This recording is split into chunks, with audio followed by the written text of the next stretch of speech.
Hey hey hey hey la Bibbio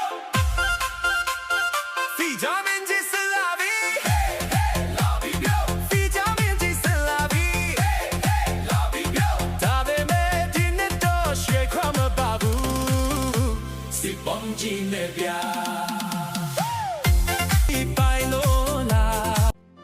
ဒီ AI ဘူဒီယိုတချင်းကိုပြောကျင်တာမဟုတ်ပေမဲ့တကြံကာလရောက်တိုင်းတကြမင်းစင်းနေဆိုတော့ ਨੇ ပတ်သက်လို့ဘုဒ္ဓတာရအောင်ဘုံဘုံကပြောပြကျင်တာပါဘုံဘုံတို့မြန်မာဓလေ့မှာတကြံအကျိုးအကြအတက်နိစန်းတရက်ဆိုပြီးတော့နေတုနေမြတ်တွေရှိပါတယ်ဒီနေတုနေမြတ်တွေမှာတကြမင်းကြီးကအကျိုးနေဆိုရင်လူတွေကတကြမင်းကြီးကိုကြိုကြတယ်အကြနေဆိုရင်တကြမင်းကြီးကကြတယ်အကြနေဆိုရင်တကြမင်းကြီးကကြက်တယ်ပေါ့ဗျာအတက်နေဆိုရင်တရားမင်းကြီးကတက်သွားတယ်ပေါ့စသဖြင့်ဒီလိုအယူဆလေးတွေရှိကြပါတယ်အဲ့တော့တရားကာလရောက်တဲ့အခါမှာတရားမင်းကြီးကတကယ်ကောလူပြည်ကိုဆင်းသလားပေါ့နော်ဒီကိုဗစ်ကာလတုန်းကဆိုရင်တရားမင်းကမှတ်တာပြီးတော့မှဆင်းလာတယ်အခုစီရှားတဲ့အချိန်ကြတော့တရားမင်းကြီးကစီပုံးကင်ပြီးတော့ဆင်းလာတယ်ပေါ့နော်လူတွေကဒီလိုရွှွန်းအောင်အောင်နဲ့ပြောကြတာပေါ့တရားကာလမှာတရားမင်းကြီးဆင်းတာဟုတ်လားမဟုတ်လားဆိုတော့ဘုံဘုံတို့ဗုဒ္ဓစာပေမှာကတော့တရားကာလမှာတရားမင်းစင်းနေဆိုတာတော့မရှိပါဘူး။ငုတ်တရာနိကေစရုမာရာဇ3မှာ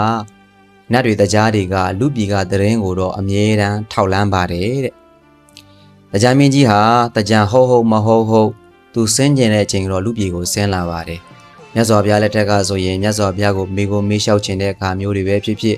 တရားနာခြင်းတဲ့အခါမျိုးတွေပဲဖြစ်ဖြစ်တရားမင်းကြီးကလူပြည်ကိုဆင်းလာပါတယ်။သာသနာပကာလမှာဆိုရင်လည်းပဲဒီလူတွေကိုကယ်တင်ဖို့အတွက်တရားမင်းကြီးကလူပြည်ကိုဆင်းလာတာမျိုးတွေလည်းပဲရှိပါတယ်။တရားမင်းရဲ့တက်တန်းနဲ့ဘုံဘုံတို့လူပြည်ကတက်တန်းနဲ့ရှင်ကြည့်မယ်ဆိုရင်လည်းအများကြီးကိုကွာဟပါတယ်။လူပြည်မှာနှစ်ပေါင်း100မှတရားမင်းနေထိုင်တဲ့တာဝရိန္ဒာနတ်ပြည်မှာ1ရက်ပဲရှိပါသေးတယ်။ဆိုတော့တက်တန်းတွေကအမတန်မှကွာခြားတဲ့အတွက်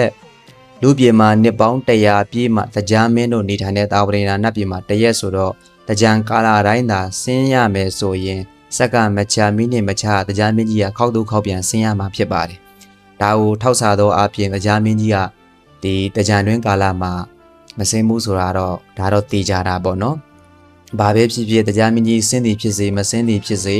ဘုံဘုံတို့ဗုဒ္ဓဘာသာမြန်မာလူမျိုးတွေရဲ့ချစ်စရာဓလေ့ကတော့တရားကာလရောက်တိုင်းအကျိုးနေ့မှာလည်းကောင်းမှုကုသိုလ်တွေပြုတယ်။အကြနေ့မှာလည်းကောင်းမှုကုသိုလ်တွေပြုတယ်။အကြနေ့မှာလည်းကောင်းမှုကုသိုလ်တွေပြုတယ်။အတက်နေ့မှာလည်းကောင်းမှုကုသိုလ်တွေပြုကြတယ်ဆိုတော့ဒါကတော့အမတန်မှချစ်စရာကောင်းတဲ့ဘုံဘုံတို့မြန်မာဓလေ့ပဲဖြစ်ပါတယ်